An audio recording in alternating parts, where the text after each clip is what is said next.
એકલો છે કોઈ અહીંયા? એ આવ્યો લે આવો મેડમ આવો શું છે? ફોન આવ્યો તો તારો શું પ્રોબ્લેમ છે? મેડમ પ્રોબ્લેમ તો બહુ મોટો છે. શું પ્રોબ્લેમ છે? નિરાતે વાત કરું હવે મારી વ્યથા. મારી ઘરવાળી રહીને મેડમ ઈ મને બહુ હેરાન કરે છે. ઈ કરે ગુંડા બોલાવે, પાછું બીજું મારી હાહુ ધમકીઓ મારે. આ ખેતર મારા બાપનું છે, હું મારે વેચવું હોય તો વેચવાની ના પાડે. આખો દી cut cut cut cut cut, બીજી કાંઈ વાત જ નહીં. ન કોઈ દી રાંધીને દે કે નહીં કાંઈ, જેમ મારી હાવ ચડાવે ને એમ ચડે. એટલે આવી બધી કથા હે મેડમ મારી તો. તારા ઘરમાં કેટલા જણા છે? અત્યારે મારા ઘરમાં તો મેડમ અમે 2 માણસ છીએ. બરાબર. પણ ગમે ત્યારે એનો ભાઈ આવી જાય, એની માં આવી જાય, કાંઈ વાત હોય નહીં, અને બસ આને ચડાવીને વહી જાય. પછી આ મહિનાથી લગી મારી હારે બાયતા કરે. એના માના ઘરમાં કેટલા જણ છે? એના ઘરમાં તો કેટલાય છે. એનો બાપો છે, એની માં છે, પછી એનો ભાઈ છે, એની બેન છે, ઘણા હે. ઈ તો એટલે જ મને દબાવે હે ને. બોલો લ્યો આમાં શું તો થાય? હવે તું કરવા શું માંગે છે આમાં? મારે આનાથી છુટકારો જોઈ ને કાં પછી ખાધા ખોરાકીનો કેસ કરીને મને પૈસા દેવડા. અરે તારે ખાધા ખોરાકીના નો લેવાના હોય ને દેવા પડે. હા તો એવું કંઈક કરાવો, પણ આમાંથી મને છોડાવો. હવે આવું છે મેડમ, હવે મને આમાંથી કંઈક છુટકારો દેવડાવો. ગમે ઈ કરો, પણ આમાંથી હવે મારે છુટકારો જોઈએ બાપા. બહુ કંટાળી ગયો ભાઈ, બહુ કંટાળી. આ આવી લ્યો, આ આવી. આ હું બોલાવ્યા? પોલીસ કાં અહીંયા આપણા ઘરે? મેં તેડાવ્યા પોલીસને, મેં બોલાવ્યા, મેં ફરિયાદ કરી છે. કાં શું કાં? તું ને તારી માન બધા હેરાન જ કરો, પછી મારે પોલીસ તો બોલાવી પડે ને. શેના હેરાન કર્યા? શું હેરાન કર્યા? આ મારા જમીનના કાગળિયા તારી માએ હાલવી દીધા, એટલે બોલાવી મેં પોલીસ. તે હું લેવા હાલી દીધા એ ચોખવટ કરી મેડમ? અરે ગમે ઈ લેવા, ઈ મારા બાપની જમીન હે. હું વેચું કે ન વેચું ઈ મારે જોવાનું હોય, એમાં તારી માને જોવાનું નથી. એટલે પોલીસ બોલાવ્યા. શું બેન તમારે શું છે પ્રોબ્લેમ? શું છે તમારે ઈ મને કયો. અલે કે એને છે ને જો મેડમ ધંધો કરવો નથી, બરાબર હે, ઘરમાં કાંઈ ધ્યાન દેવું નથી, બરાબર. હવે છેલ્લી જમીનમાં હહરાની વૈધી છે, બરાબર, ઈ એને વેચી નાખવી. હવે ઈ વેચી નાખશું તો વાહે અમે કરશું હું મેડમ? એટલે હું કાગળિયા હાચીને મારી મમ્મીને ઘરે મૂકી આવી. મારી મમ્મી એક જ સમજાવે કે તમે ધંધામાં ધ્યાન દો, મહેનત કરો ખેતરમાં તો કંઈક ઉપજ આવે, તો ઘરમાં કંઈક સારું થાય તમને મારી દીકરીને. એની બદલીમાં બસ એને વેચી અને જલ્દી ભાટકવું જ છે.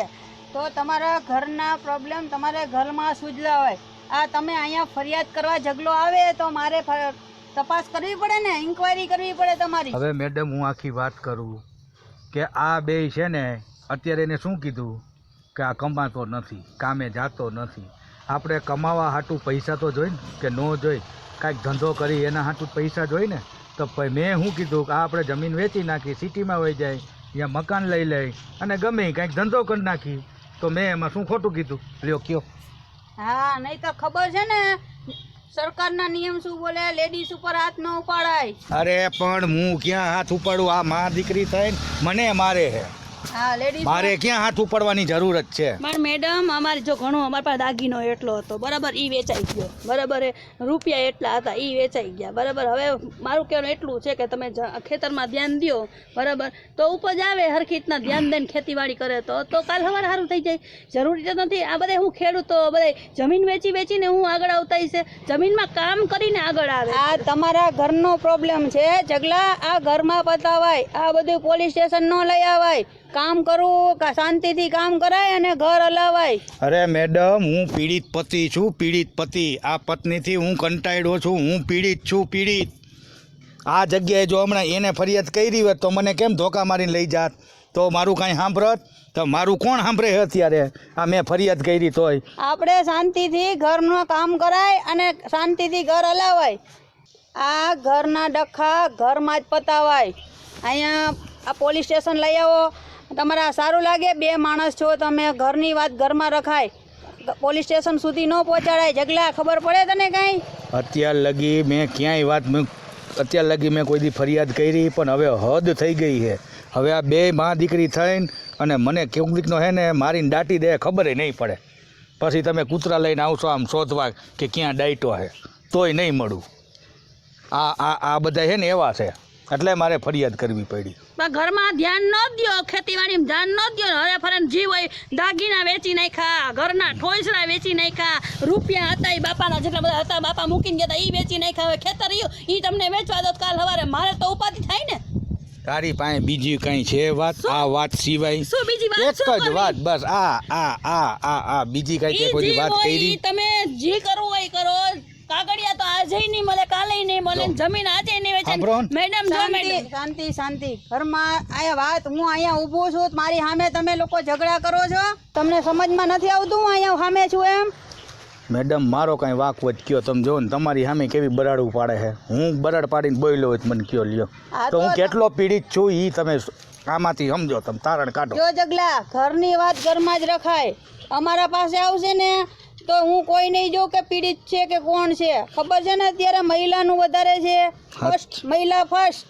સાચી વાત છે મેડમ. તો હવે અમારે ક્યાં જવું? અમે જે આટલા પીડિત છીએ, પીડિત પતિ છું, હવે મારે ક્યાં જવાનું? શાંતિથી કામ કરવાનું ઘર હલાવવાનું. કોઈ મહિલાને એવું ન હોય કે એના પતિને પોલીસ સ્ટેશન લઈ જાય. પણ તમે લોકો કામ ન કરો, ઘરમાં હેરાન કરો, દારૂ પીને આવો. હવે છે ને મેડમ તમે એક કામ કરો, આના વિરુદ્ધ હું ફરિયાદ લખાવું. મારી ફરિયાદ લ્યો તમે. હાલો. મારી ફરિયાદ લ્યો મેડમ, મારી નહીં, બરાબર. મારી લેવાય. મારી જ કથા. મેં બોલાવ્યા છે. કેમ? મેં ફોન કર્યો તો. તો ફરિયાદ હુંય કરું ને. રૂપિયો મેં બગાડ્યો, ફોનનો રૂપિયો મેં બગાડ્યો. હા, તો વાંધો નહીં. એટલે મેડમ મારી ફરિયાદ લ્યો. ફરિયાદ મારી લખવી પડશે મેડમ તમારે. નહીં, મારી. ચપ હાલો પોલીસ સ્ટેશન બે અહીંયા જ તમારો અહીંયા મોટા સાહેબ પાસે ફેસલો કરાવું. એક મિનિટ મેડમ ઉભા રહ્યો. આ પાવડો લઈ લો જરા લીધો. અરે બેન આ પાવડો શું લ્યો છો અહીંયા તમે? અરે મેડમ તમને ખબર આ ગમે ત્યારે હુમલો કરી દે મારી પર, મારે બચાવ હાટું લીધો હે. અરે મૂકો પાવડો અહીંયા પોલીસ ઈ સ્ટેશનમાં. બચાવ હાટું નથી લીધો, મને મારવા હાટું લીધો. બચાવ હાટું લીધો હે મેં આ. તમે હાલતા વારો હો મને. ચપ પાવડો મૂકી દો. પાવડો ભલે ભેગો રહ્યો. પાવડો નો લેવાય પોલીસ સ્ટેશન. મૂકી દો પાવડો. મુકાઈ દો. અને આ મારશે ને હાલો હાલો પોલીસ સ્ટેશન હાલો. અહીંયા હાલો. તમારે મોટા હાલ. સાહેબ પાસે વાત કરો. હાલ એટલે તને અહીંયા ખબર પડે. હાલો. બહુ હોશિયારી કરો છો ને. આવું, આવું, હાલો. હાલો.